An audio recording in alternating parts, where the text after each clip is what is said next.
Hello, Nick. Good morning. How are you? Okay, apart from this, it's changed, the weather. We've had 2 glorious sunny days, Yeah. and now it's just like, look at this. I don't know if this has come from the Atlantic or somewhere. The storm clouds are coming in. Yeah, I wonder if this is, well, it's not coming from the north, so that means it's not the leftovers of this, Storm Eunice they've been having in Britain and northern France. So Yeah.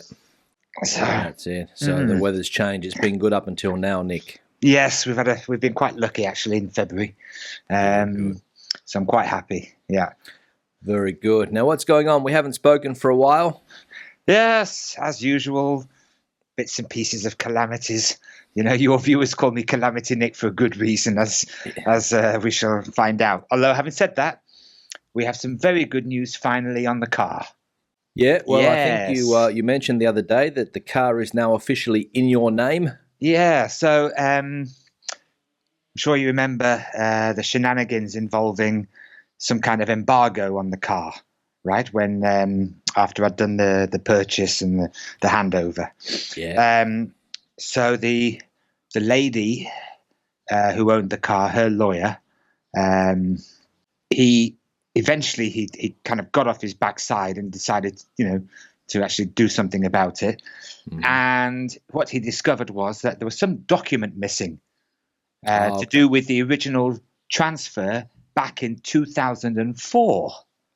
Right, and because so the embargo went back to 2004. Yeah, so it wasn't kind of a financial embargo as such. It was just a block. Okay, so the car couldn't be transferred to anybody else. Okay.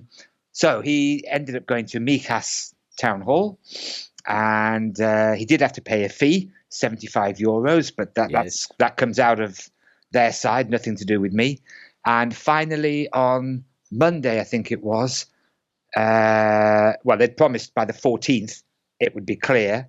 And then on Tuesday, the 15th, I went to the gestor with all the documents. I'd previously been last week to the lawyer who signed, because he's got power of attorney, signed the transfer papers. And so the first thing the gestor did was he went online and said, "Mr. Winter, everything's okay, no embargo." 15 minutes later, he hands me a piece of paper. "The car, senor, is officially yours." Well, that's it. That's it. But again, surprising that it's been there for 17 years, Nick. And I know. Yeah, I mean, the lady before was driving around without knowledge of it, probably. Yeah. Right? Yes, absolutely. She had no idea. Yeah, I mean, it's obviously a very rare thing. But then again, who was buying it? Nick. So what do you expect? Well, that's it. Yeah, but obviously that's just your run of bad luck. Hopefully, come to an end, Nick. Yes, apart from if we go back now to the big fire of Mijas, the underground car park and all that. Yeah. Okay, Is it open again? Sort of.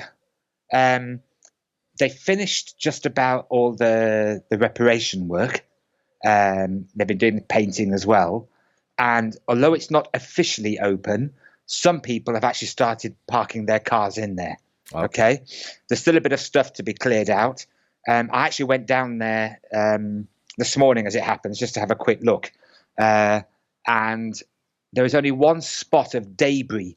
They've put a big sort of lump of debris in there that they're going to obviously clear out into a skip in the next week or so. But it's quite funny, as usual. Where is that debris? It's in the one parking slot that I've got. So I can't put my car in there yet. We'll put a picture up on the screen of that to see your blocked parking bay. Yeah, that's it. So the bad luck run does continue, unfortunately. Yeah, but hopefully that'll get sorted out this week.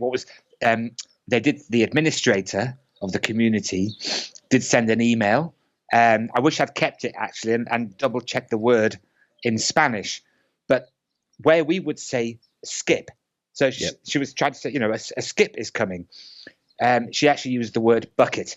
Oh, really? Yeah, yeah. So they're coming with a bucket next week to clear the debris. Yeah, I thought, okay. Yeah, good. And what's going on with other things, Nick? You sent me a link there to an article about Qatar. Yeah, so apparently this happened last year as well for a couple of months, and they're going to do it this year, and I think it's fantastic for two reasons. So first of all, it's the official announcement, which appeared in the Sur in English this week, that Qatar Airways are going to reinstate a summer schedule, 4 days a week. I think it's Monday, Wednesday, Friday, and Sunday, I think, of flights between Doha and Malaga. Oh, really? So it's connecting Malaga there to Doha. Now, the reason I say it's good on two fronts. A, obviously look, all three of these big carriers over in the Middle East, so you're talking Emirates, Etihad, and Qatar. Yeah. Now, they've built their businesses very much so because they are really, location-wise, they are in their hubs. They're hubs. And in the prime spots for anything going east and west, and north and south for that matter, but certainly east and west. So obviously, potentially, it can be good for Malaga because there's the opportunity now, especially with restrictions now being eased, for a lot of people now to come in from the Far East potentially, maybe from your neck of the woods, as Australia and New Zealand are starting to open up again. Okay, because obviously now, you're not having to try to figure out I know you can fly from Perth to London these days. No, you can't. They've stopped it, have they? Well, it's Perth's shut. Is it? Okay. Yeah. But when they reopen. Apparently that is the plan. Yeah, there was talk about you're talking about the non-stop. Yeah, it's a long right? flight. Yeah, just from the perspective of a non-stop flight. I mean, traditionally, going to Australia, people would take a stopover in, say, Hong Kong or Singapore, somewhere like that. Coming from London, you mean? Yes. Yeah, so if you went to Australia from any European city, let's say, London included, you would always stop off in either Hong Kong, Singapore, Kuala Lumpur, or maybe, I don't know, maybe you were. I remember even going to Brunei. I don't know if you're familiar with that part of the world, but I remember going there once. Yeah, but it's changed now. Exactly, and then the Emirates started opening up their routes. I think the first one was probably that I took anyway was Etihad. Of course, that changed everything because it cut a few hours off the flight time as well. But it's not just that, Stuart. It's that all three of those airlines, they have a seriously good product. Both the hard product in terms of they're using modern aircraft. Yeah. Right. The seating is seriously good, and of course, then the service, because obviously all three are funded effectively by their governments. Well, that's what I was going to say. Yeah. Right. So we're not talking about, let's say, fair competition compared to the older carriers. If you go back to your British Airways and your Qantases and all of these things which have been privatised over the years, Nick, they have trouble to compete with these state-subsidised airlines, which, as you said, offer a very good service when it comes to food quality, service, and all of those things. And I think that's how they've been able to get such a big market share.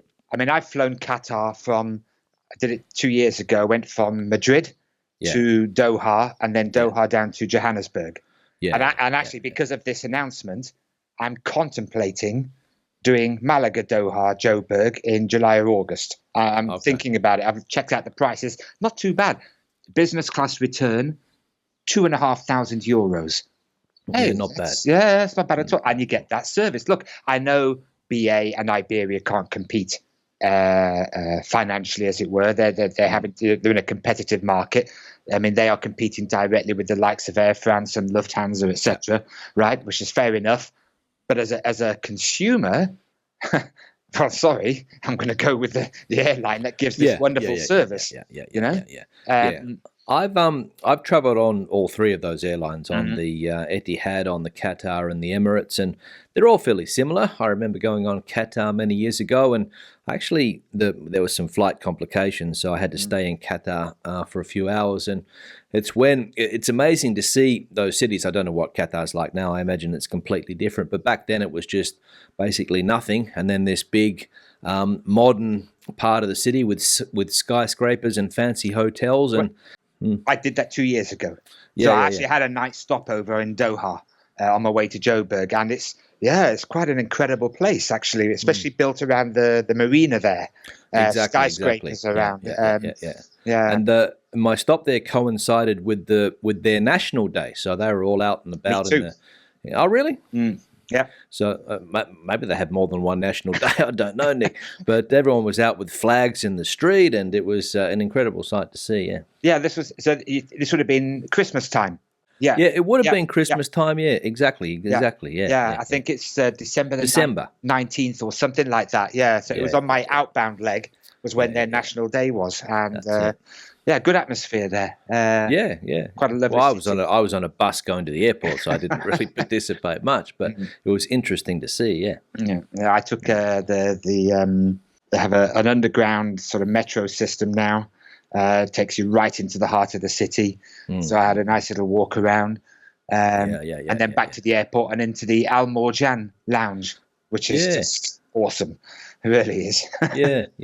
Well, that's going to be good for, as you said, for people looking to take advantage of that route. So Absolutely. instead of having to come to Madrid or Barcelona, where they, I think, traditionally flew into, you can straight into Malaga. Yeah, well, I mean, Qatar, obviously, they're still flying to Madrid every day. They have 2 flights a day in and out of Madrid. But yeah, the opportunity for people on the Costa del Sol in particular, or in Andalusia, to travel. I mean, it's not just Doha. Like I say, effectively, if you're thinking, I would like to go on a summer holiday somewhere, maybe Thailand or Bali. down to Austria, Bali, the Maldives, maybe down to South Africa or Mauritius or somewhere. You can do far worse than get on that Qatar Airways flight and connect via Doha, because all of those places are available. It's fantastic. Yeah.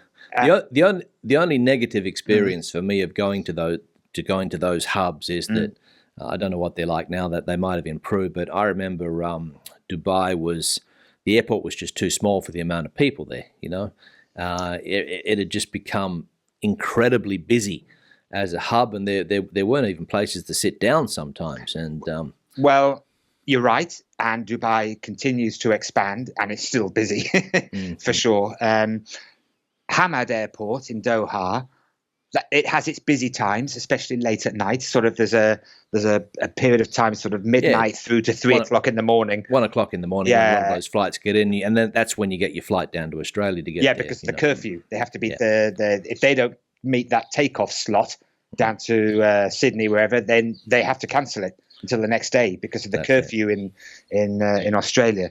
So, but again, I come back to the idea of, if you're going to spend that kind of money, try to do it in business class if you can, or if not, at the very least, try and get status with one of the airlines.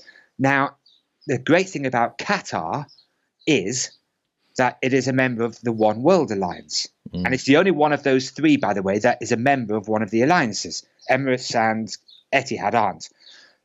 So Qatar is part of One World. And who is One World? It's Iberia Airlines and British Airways. Right. So, what I would say to people is, it doesn't matter whether you are a Spanish national or an expat living here, right? If you are going to fly, not even regularly, just maybe you go and visit family in the UK or somewhere, or you want to take holidays, again, just join one of those airlines. Now, okay, for me, I'd join Iberia because I think it's good to support the local airline, right? But the point is that whether you're only flying once or twice a year or regularly, you accumulate these, they call them avios. Points. Yeah. And you can even accumulate frequent flyer. Yeah, but you can even accumulate these days with your credit card spending. I've got a friend in London now who joined the BA Executive Club, and he's not actually flown with them yet, but he's already got 40,000 air miles just because he does all of his shopping with the BA Amex card. So literally for every pound he spends, he gets 1 Avios. Okay, for that spending. So there's so many. That's how it is these days. You can accumulate air miles in a variety of ways, and then the key is use them. So again, I'm sure Qatar Airways, if it's successful this year, they'll probably do it next year. So my advice to people is get a credit card, especially an Amex card, right? You can hook it into your Iberia account. I've got that. Hooked into Iberia Airlines, accumulate the points, and next year you might be able to fly on Qatar to Australia for free. However, I will say one thing here, Nick, that using an American Express card in Spain is not the easiest experience. No, not everywhere accepts them. That's a lot. I mean, for example, if you just think about supermarket shopping, Mercadona, no. Aldi, no. Supercore, yes. Yeah, well, that's El Corte Inglés. Yeah. So, not every. You've got to find out which cars. But there are other ways to Repsol. Okay, so I've done it already. I fill up with diesel. Okay, in my new car. Okay, and they scan my Iberia card, and I get those points for that gas, diesel that I've bought. So there are lots of other ways. There's a wine club. There's numerous ways, hotels, numerous ways that you can rack up these points. All connected. That's it. Yeah. That's it. So. Yeah, that's it. Yeah, the last time I travelled back to Australia was I went with Malaysian because they were the cheapest in the market at the time, obviously because of a few problems they had a few years ago. Right. Again, they're one world. That's right. Yeah. And I think the plane wasn't very busy. I think people were a little bit put off travelling on Malaysia, going over that Ukraine area, if you know what I mean. Yeah. Whereas I think you avoid that if you go through the Emirates, those Emirate countries, you avoid that route, I think, do you? Yes. Yeah, well, I see on Flight Radar, with the UK, flights from Madrid are straightforward because they don't go anywhere near that area, and they'll go effectively across the top of north of Africa. Slightly. They'll head across the Med first because they want to avoid Libyan airspace. Okay. And they do tend to avoid Algerian airspace, funnily enough. Okay. Once they've gone past Libya, that's then when they start to cut down, and they tend to go through Egypt and then across Saudi Arabia. Coming from the UK, they will tend to come south, so they avoid the southern bit of the Ukraine, and then they'll head across the Black Sea, or they'll skip it altogether and go northwards and then come down. Especially at the moment, I was thinking of going to Ukraine for Easter. Obviously, I'm following the situation very closely. I don't know what's. I'm one of millions. I don't know what Putin's idea is, what he's trying to prove here, what his big plan is. I seriously hope it doesn't happen. It's not being helped, though, in my opinion. It's just my opinion, by the panic stations mentality of, in particular, President Biden, okay, and some of the British MPs as well. Putin is, I don't know, it's like a bit of showboating with him. I don't know. I don't know. So difficult. Yeah, he's been there a long time. And, yes, he has. And he's getting on a bit, You don't see photos anymore of him being Mr. Cowboy or ice hockeying or these kinds. Well,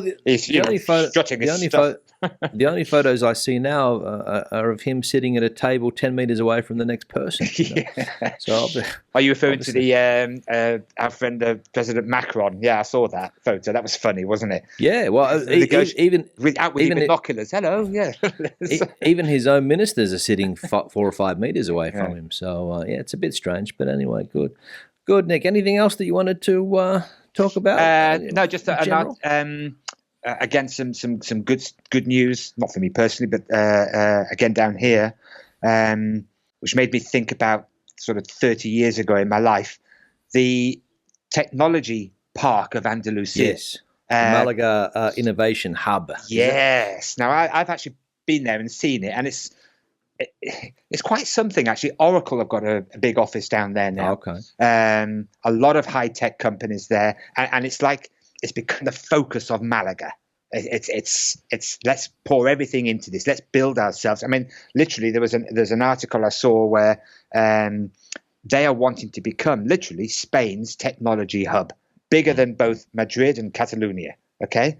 And it reminded me of when I first got into IT, because I was actually based at the time in Cambridge. Okay. And I don't know if you know, there's what's known as the famous Cambridge Science Park, with at the heart of it, the St. John's Innovation Centre.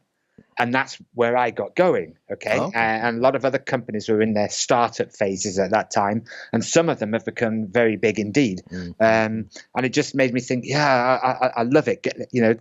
They're trying to attract the local talent, young people, especially, as you know, with the unemployment situation with young people down here in Spain. It's so difficult at the moment, but that, these companies are trying to attract graduates straight away, get them into these positions and innovate.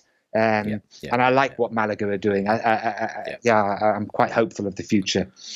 We had a comment from somebody who works in the sector. He's in London, I think, and he said the problem with Spain's IT sector, Nick, was that the salaries are too low compared to some of the other countries around the world. Historically, he's absolutely correct. They are low. I've seen some of the salaries. I mean, you're talking, sort of Java developers straight out of university, perhaps traditionally, earning what, 1,500, 2,000 a month. But I think that's starting to change now with these more international companies coming in. Oh, okay. Right, so they're bringing international salaries. Well, I think obviously the salaries won't be as high as what you might expect in the UK, for example. I mean, I don't get as much as what some of my fellow colleagues get in the UK, even though I'm doing the same work. Okay, there's always an air of it's relevant to where you are. However, I think they're bringing in that international mindset with them, right? In other words, they're not here literally to take advantage, if you like, or I'd want to use an English expression, but not necessarily on YouTube, use people. I think I think they've got that mindset of, if we bring these people in and we invest in them, then we can bag them for the future and have them for the long term rather than the short term. That's and for me, that's a great way to go about doing things. So I'm hopeful that for young people in particular who've spent 3-4 years studying, maybe at university, certainly at college, whatever, they've learned skills, whether it's JavaScript, Java, maybe some SQL, whatever, web design and development. That hopefully they can see that there are opportunities where they can actually earn a decent living. That's it. And I think that's what Malaga is also playing on, getting people into that fantastic Mediterranean lifestyle down there, Nick, right? The good weather, even though, as you said, today it's a bit overcast. A cheaper cost of living, and that's probably their main selling point, right? It's funny. I was having this new place that I go for breakfast. I think one of your viewers had commented on it a couple of videos back. Well, he said he saw you there. He said I don't know if he's been back since, but he hasn't said hello to me. I've been there almost every morning. Scott, I think his name was on your channel. Now, I've been intrigued because I've noticed a large number of English-speaking suits, right? What I mean by that is people hanging around outside. In suits. And I'm thinking, wow, this is kind of not this. I'm in Fuengirola here. I'm not sort of in the heart of the financial district of Madrid or somewhere, right? So normally you're seeing English people with shorts, sandals, and socks. Well, I mean, that's people who are not working, but even people who are working, you would expect Spanish people in particular, apart from maybe lawyers, etc., or accountants. People generally look smart, yes, but it's nice shirt and trousers type thing. Yeah. Okay. Smart casual, right? But no, these guys are full Monty. I mean, we're talking hair trimmed to perfection, beautifully polished black shoes. They're all wearing seem to be the same color suits. It's not navy blue. Maybe call it royal blue, like the colors on our Skype buttons. It's just a little bit darker than that. Okay. The color of your shirt. Yes. Yeah. That's good. Yeah, absolutely. Well spotted. I'm thinking, who are these guys? Right? They're all looking white as well. So it's not as if they're here making use of the sunshine. They look like typical white English guys. Okay. So I found out anyway. It didn't take me long.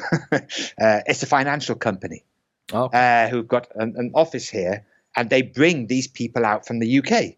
So it's not as if they don't appear to have recruited people who are already here. It's they bring them out here. Oh, they bring them out for a week or whatever. Okay. No, to live here. Oh, to live. Yeah. Okay. So they've got offices, I think Geneva, Malta, a variety of countries, and this one here, which they call their Marbella office, by the way, even though it's not actually Marbella. But yeah, they go through some kind of training in Malta first, and if they get through that, then they're brought out here. I mean, at the end of the day, they're salesmen. They're calling expats up, apparently, trying to sell pensions, the usual stuff. Do you get calls like that? Yeah. I get one call from a place. I don't know from in. I've got different calls over the years. I get one recently that's a bit of a pain from Lyon. I think they just run the numbers through different places. I don't think they're actually in Lyon. Phone companies are driving me nuts with phone calls. What I do now is I've had them all call me, right? They go at it non-stop. And now I've got into the habit of blocking the number. Yeah. So I take the call. Look, I don't want to be called by you, right? This week it was Mass Mobile called me 3 times. And right, block, bang. That's it, out of the way. Where did you get the numbers from? There's a list that they all have access to, I think. I'm not sure how they get it, but there's an open list where all of the phone numbers, home phones, mobile phones are on this list, and they just run them through a system. Speaking of phones, the one thing I haven't talked about, I don't know if we probably haven't got time, is I don't think Orange. we've got time today. No. Yeah, well, I saw that on the list of things to talk about. We can mention that next time, Nick, because that's a bit of a story. Yeah, I've got to run off to a football game. But the problem with those phone operators is that they just put all the numbers into a system, obviously, and they've got a whole group of people sitting there making phone calls non-stop every day, and the numbers just come up automatically. I know. And, I know it's computer. I hate it. I just know immediately what. I'm sure you do too. Your phone rings. I always do hello, hola, and you hear that click. There's a delay. It clicks from the computer that's called you, so now you're going to get the operator. Yeah. Hola, what is this? What? Yeah. Slow down. Stop. I don't. I always think about people that are working in it must be a terrible job to cold call people, every day like that. And I learned. Well, when I was 18, 19 years old, actually, I did something. My first venture down here in Spain, adventure, sorry, was a little bit of that sort of playing by the numbers. It takes a while to get your head around it, but once you do, if you can get to the point where you're thinking, well, look, each call I make is another notch, if you like, on the list, and I'm not going to worry about the number of rejections I get. All I'm going to worry about is how many calls I make, because if I make enough calls, I know I'll get the required results. Okay. So yeah, but it's a tough business, that. I can imagine. All right, Nick, we'll wrap it up. I've got to move on, but we'll be in contact. All right. Enjoy the football and enjoy. All right. Good speaking to you, Nick. Have a good one. See you later. Cheers. Bye.